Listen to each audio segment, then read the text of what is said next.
प्यारे बच्चे, good morning. मैं आपका हिंदी टीचर इज़्ज़त खान इंटर कॉलेज शाहजहाँपुर से आपको तुलसीदास द्वारा रचित धनुष भंग का दूसरा पद पढ़ाऊंगा। उसके बाद उसका अर्थ भी समझाऊंगा। कहीं कोई कमी रह जाए, कोई बात समझ में ना आए, वो मुझसे पूछ लेना, मैसेज कर देना मुझे ग्रुप में ही पूछ लेना, और ये काम करते ज़रूर रहना। तो पद पढ़ूंगा। लखन लखेऊ रघुवंश समनी, ताकेऊ हर को दंडू, पुलकी गात बोले बचन, चरण चापी ब्रह्मांडू, दिसी कुंजरहु कमट अलिकोला, धरहु धरनी धरी धीर न डोला, राम चहिहि शंकर धनु तोरा, होहु सजग सुनी आयुसु मोरा,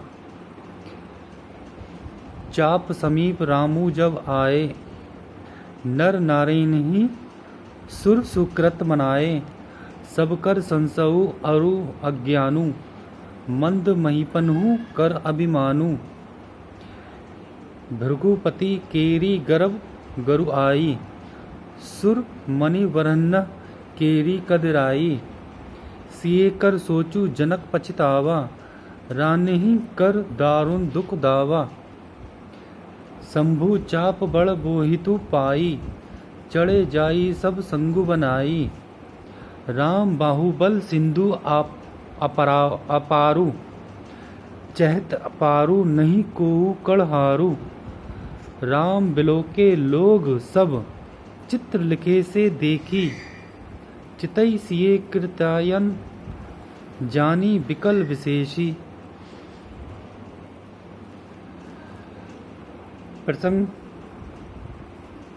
लक्ष्मण जी धरती को धारण करने वाले कच्छप, शेषनाग और वराह को सावधान करते हैं कि श्री राम शिव धनुष को तोड़ना चाहते हैं, अतः आप सब पृथ्वी को संभाले रखना। इसी का सुंदर वर्णन यहाँ कवि तुलसीदास जी ने किया है। तो व्याख्या। तुलसीदास जी कहते हैं कि इधर जब लक्ष्मण जी ने देखा कि रघुकुल मणि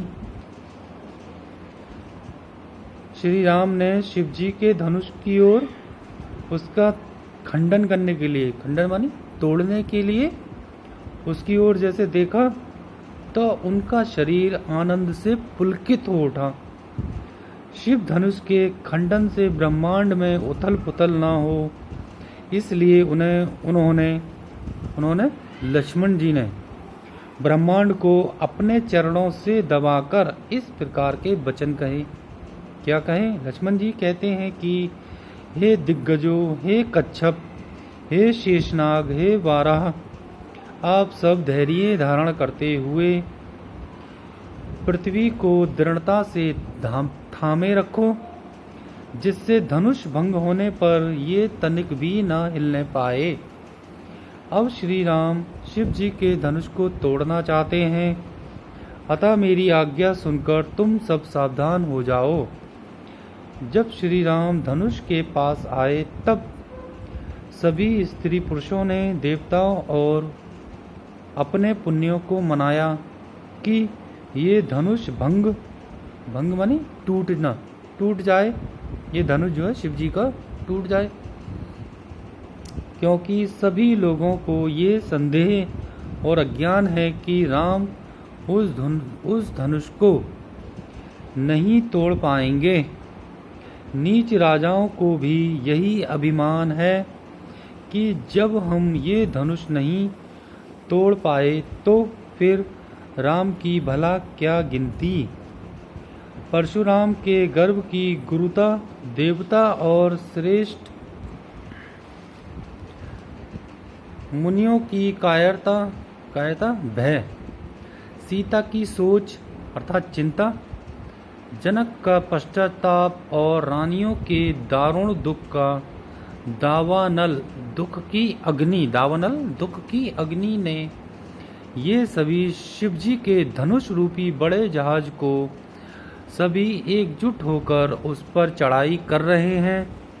यानी रामचंद्र जी धनुष तोड़ दें उसके लिए वो सब लोग मिलकर दुआएं कर रहे हैं, प्रार्थना कर रहे हैं। और ये श्री राम के बाहुबल रूपी अनंत समुद्र के पार जाना चाहते हैं, परंतु इनके पास कोई केवट नहीं है, केवट नाव चलाने वाला, जो इनके जहाज को खेकर तैराकर चलाकर इन्हें उस पार पहुंचा दे। तात्पर्य यह है कि परशुराम के घमंड, मुनियों और देवताओं का भय, सीता जी की चिंता और रानियों का दुख का कारण शिव का धनुष ही है, और वे सभी अपनी इच्छाओं, दुख आदि से छुटकारा पाना चाहते हैं। और ये तभी संभव हो सकता है जब शिव धनुष को राम द्वारा तोड़ दिया जाए। यदि ये सभी लोग श्री राम के अथाह बाहुबल की सीमा को पार कर जाएं, कहने का तात्पर्य यह है कि इनके बाहुबल की था को जान लें, तो उनकी सभी समस्याओं का निराकरण हो जाएगा। किंतु केवट के रूप में कोई भी ऐसा व्यक्ति इनके पास नहीं है जो श्री राम के बाहुबल की था के विषय में उन्हें बता सके। श्री राम ने सभी को देखा तो उन्हें वे सभी चित्र लिखे हुए से अर्थात जड़ निश्चेष्ट से लगे। फिर कृपा के धाम श्री राम ने सीता जी को देखा और उन्हें विशेष रूप से व्याकुल जाना। तो ये आज का दूसरा पद की व्याख्या थी। बच्चों, इसको ध्यान से सुनकर अपनी कॉपी पे उतार लो और काम पूरा करके उसकी फ़ोटो खींचकर एक ग्रुप में डाल देना, ताकि मुझे लगे कि आप लोग जो है काम कर रहे हो, जिससे आगे की पढ़ाई जारी की जा सके।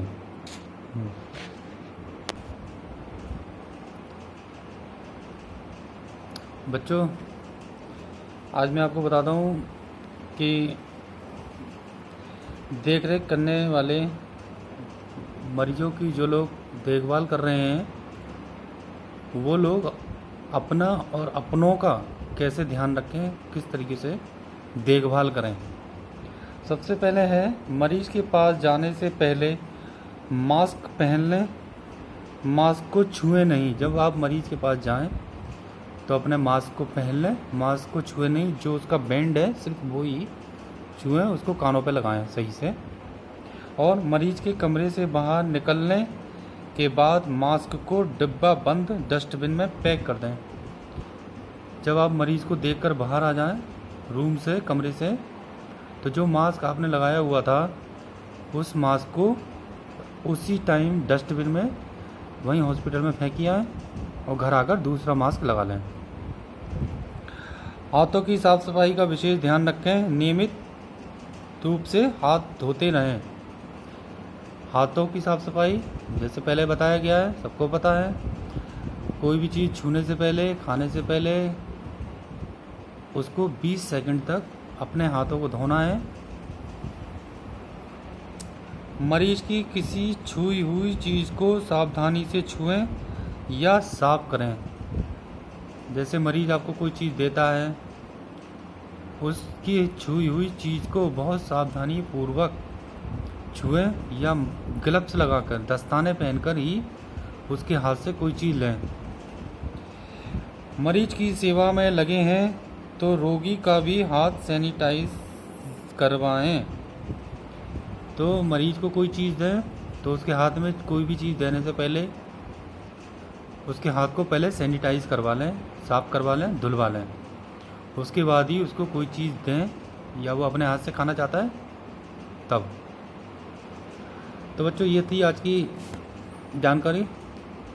अब आप मेरा सबसे गुजारिश है, सारे बच्चे अपने घर पे भी कहें, अपने यार दोस्तों को भी समझाएं सबको बताएं कि घर पर ही रहें, सेफ रहें, सुरक्षित रहें, तभी हम इस महामारी से दूर हो सकते हैं। शुक्रिया।